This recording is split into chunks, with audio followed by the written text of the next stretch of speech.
My favorite aunt in the world moved to their new home, and because she's someone I really, really love and cherish so much, I had to leave all that I was doing just so I could be there for her.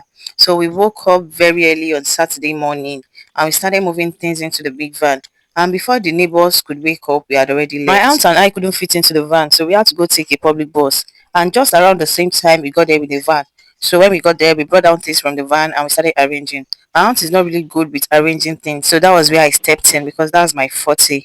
So I arranged everything. The next day, I saw that there were grasses, all those little grasses weed around.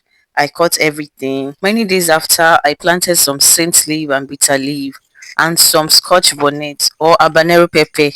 Am I the only one who does not know the difference between scotch bonnet and habanero pepper? I planted some rodo, I planted some saint leaf, I planted some bitter leaf. I planted some ewedu seed also. It's been 1 week since we moved. And today is Sunday, so we are going to be cooking Sunday rice. But first, I watered everything I had planted before the sun comes out fully. After which, I went to where the snails were so I could prepare them for Sunday rice. It's been a very long time since I last did something like this. It gave me a really tough time, and my necks were hurting. But doing this brought back good old memories. This is because I have had the experience of living in a new site. So the snails were about 146 or 47 in number. I can't remember. But I know it is close to 150 pieces. So my aunt boiled some water and I poured it straight into the snail, hoping the snails were going to be easy to remove from the shell. But nah, they showed me shige. I guess the water was not hot enough. I struggled with it for some time and resorted to using to break the shell and make it faster. Even though I had to be very careful not to hurt myself because the snail shell is sharper than two-edged sword. After going on and on with it was looking like it was going to take forever. I spent about 1 hour 30 minutes. Finally, I was done removing the shell. I immediately packed the shell so that no one would step on it. At this point, I was really tired. I had only done the first part. Now it is time to do the second part, which is washing it with alum to take out the thick slime on the snails and also to add in the snail meat. After that, I washed it multiple times to be sure it was free from sand. It was at this point I counted it and I saw that it was almost about 150 pieces.